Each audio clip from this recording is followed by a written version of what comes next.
Yo, what's going on, guys? It's your boy. Welcome back to another video. There are some very fun and exciting movies coming out this upcoming month, and your boy is a little broke. So I decided that I kind of want to make content about movies that are up and coming, that are relevant. But for the next couple of months, am only going to be able to go see maybe 2 or 3 movies in theaters per month. And that's going to be weird for me because in the past, I've been able to go pretty much every single day I want to go to the movies. I could just stop what I'm doing and go to the movies. But I'm not going to be able to do that anymore. I have to pick and choose what movies I'm going to watch. And while I was doing that, I was like, wait a minute. I should make a video ranking my top 5 most anticipated movies for the rest of the year. So, that being said, let's dive into some honorable mentions.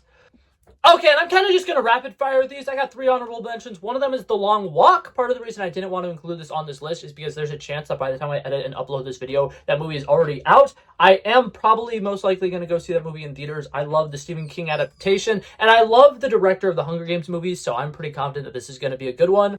The next honorable mention is Tron Ares. I'm a really big fan of the Tron movies. I want to say Tron Legacy was one of my favorite movies as a kid, and I really loved all the different Tron TV shows that they did on Disney XD. So I'm a really big fan of this universe. My one concern here is that Jared Leto is the lead for this movie. I think that he's a solid actor, and he has like maybe 3 performances throughout his career that are really good and really promising, but in recent years, he hasn't done so hot. And then the last honorable mention I wanted to give out was for Predator Badlands. This trailer I've seen in theaters now maybe 3 times. Absolutely fucking breathtaking. I think that this movie is going to be absolutely phenomenal. And the only reason why this actually isn't on my top 5 is because I haven't seen a single Predator movie except for the animated one that came out this year, Predator Killer of Killers. So because I don't have a lot of connections to this franchise, I don't want to put it super high up on the list because I genuinely don't even know really what to expect with the Predator movies. I don't really know the whole point of the Predator movies. I just know that it looks sick as fuck. The CGI looks phenomenal. And I love movies that take place on other planets. And this movie takes place on another planet. So I'm very looking forward to it. I think it's going to be epic. But with that being said, here's the top 5, my top 5 most anticipated movies for the rest of the year. Feel free to leave yours down below in the comments. Coming in 5th place, we have Five Nights at Freddy's 2. Growing up, this video game was a really huge part of my childhood. I think that in a lot of ways it has a lot of like nostalgia layered into it. But that being said, the first Five Nights at Freddy's movie, in my opinion, was a little bit underwhelming. I feel like they didn't quite hit the mark on the horror aspects of it. I think that they played it a little too safe. They wanted to keep it family friendly. And just the trailer alone for this next one has showed me that they're upping the antes. There's going to be a lot more animatronics. There's going to be multiple locations. We're going to see Mangled. I fucking love Mangled. Are you kidding me? That's awesome. I am very excited to see where they go from here. I think that in a lot of ways, Blumhouse has kind of learned their lesson of, okay, well, a lot of people didn't really like the first movie because it wasn't scary enough. And it looks like they're really upping the antes with how terrifying this game is going to be. And I think that in a lot of ways, that's really cool because for one, obviously, I'm a big fan of horror stuff. But also, it's kind of actually similar to the games where the first Five Nights at Freddy's game is a little scary. It's really not that scary. The second Five Nights at Freddy's game is a little bit scarier, and they just get scarier and scarier as they go. So the fact that the second one's arguably going to be significantly scarier is awesome. And on top of that, I'm so excited to see Skeet Ulrich and Matthew Lillard being reunited. The fact that that's happening in a Five Nights at Freddy's movie is crazy to me. But yeah, that one has a lot of just like personal stuff to me. It's very near and dear to my heart. So I understand why that might not be on a lot of people's list, but that's going to be on my list. Coming in 4th place, and honestly the reason I'm making this video right now, we have the Jordan Peele produced movie Him. I think that in a lot of ways, 2025 has been the year of original horror movies. I think that starting off strong with Sinners at the beginning of the year and Weapons leading at the end of the summer season. Now we have the movie Him, and it looks phenomenal. The first trailer absolutely caught my attention. I was like, oh my god, this looks insanely sick. What is this going to be? And as somebody who was an athlete growing up, I can tell you, people who are professional athletes, they dedicate a lot of time and effort into their sports. And I will say this, as somebody who, like I said, I was a high school athlete, I went to a summer soccer camp that was at a college, and they told me what the workout regimen for somebody who's a college level athlete.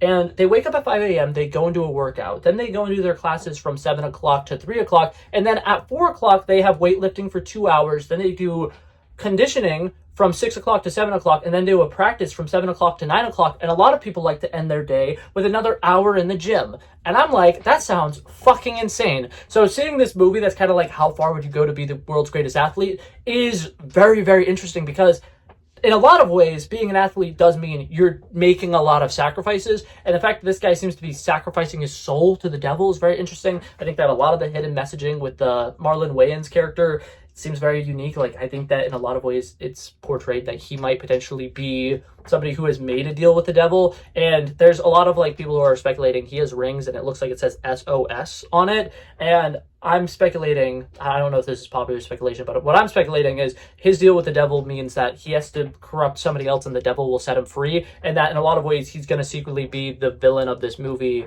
Well, maybe not so secretly, because it is very obvious in the movies that he's pushing the young player really far. But I think that in a lot of ways, he's going to be trying to get this burden off of himself and onto somebody else, and that's why there's going to be so much demonic like imagery and stuff. And I think that above anything else, this movie looks like it's taking some massive swings, and I can't wait to see it. I think that it's going to be a great spectacle.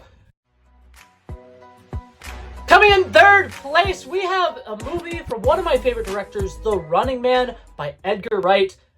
I'm insanely excited about this movie. I think that, for one, Glenn Powell as a lead character, yeah, he's fucking phenomenal. I know that some people are kind of on the fence of like, oh my god, he's kind of overrated. Oh my god, why is he the lead of literally everything? I think last year watching Twisters, Running Man, and Anyone But You kind of in that like 6-month stretch, this man knows how to lead a film. This guy is absolutely incredible. And I think that seeing him in an action role is going to be insanely excited, because those last movies I saw, none of them really were action movies. Like Twisters, you could kind of argue like has action adventure vibes to it. But this is the first cut dry, this is an action movie, and I'm insanely excited about it. It looks like it's going to be very similar to the movie Nerve that I believe came out in 2017, 2021, somewhere in that range. And that movie was sick. I really fucking loved that movie. And just something about the high adrenaline films where they're just like constantly on the run, they're constantly go, I feel like can work really well. And taking Edgar Allan Wright, who directed Baby Driver, this man, if anything, if nothing else, knows how to do some of the coolest like stunt work when it comes to like stunt drivers and chase sequences. And the fact that he's going to be doing a Running Man movie where it's a character that's on the run the entire film, we're about to get some of the greatest sequences ever. And I'm expecting at least one shot that's probably about like 5 minutes long that's going to be just absolutely breathtaking. So overall, one of my most anticipated movies of the year. I think Glenn Powell is going to be absolutely fantastic, but above all else, Edgar Wright is just such a phenomenal director that this movie, I don't think it's gonna suck. I think it's gonna be insanely good. I think that the odds of it not being good are like insanely low. Like, I think it's gonna be phenomenal. I don't know if that made sense. Did that make sense? We're gonna say that made sense. On to the next one. Coming in second place, and once again, just a phenomenal director who's tried and trusted, we have Guillermo del Toro's Frankenstein. This one is kind of interesting because, like I said, the pitch for this video was I needed to pick which movies I'm going to go see in theaters for the rest of the year. And this one's going to be a Netflix original. I believe it's going to be in theaters for 2 weeks, and then it's going to immediately go onto Netflix. And I'm insanely excited about it. I think that the return to gothic horror is incredibly cool. As somebody who lives in Florida, and I got to go to Epic Universe earlier this year, they have a portion of that theme park, which is Dark Universe. And just anything with that vibe is just really cool. And I'm very excited about it. I think that for the most part, the cast is absolutely phenomenal. Oscar Isaac as Dr. Frankenstein is pretty sick. Jacob Elordi as Frankenstein's monster, pretty cool. I feel like Jacob Elordi is one of those guys who's like constantly doing whatever he can to prove to people that like he is actually an insanely talented actor. And I think that this film is just going to be very like, I think it's, I was going to say it's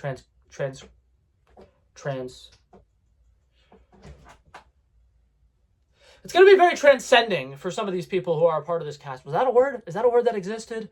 I got so lost in that, I have no idea. Transcended. It's going to transcend the roles of his past with Jacob Elordi. Did that make sense? Anyways, we're going to move on to number 1.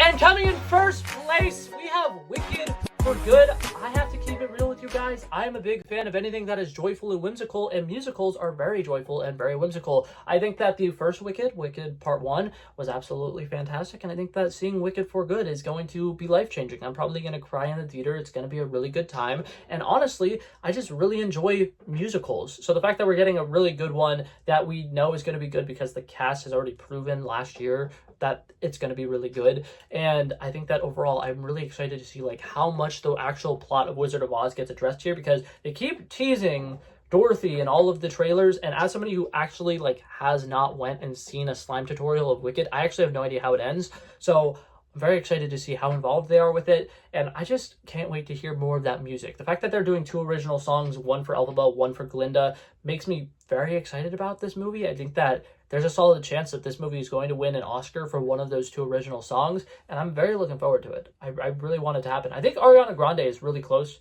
to having an EGOT.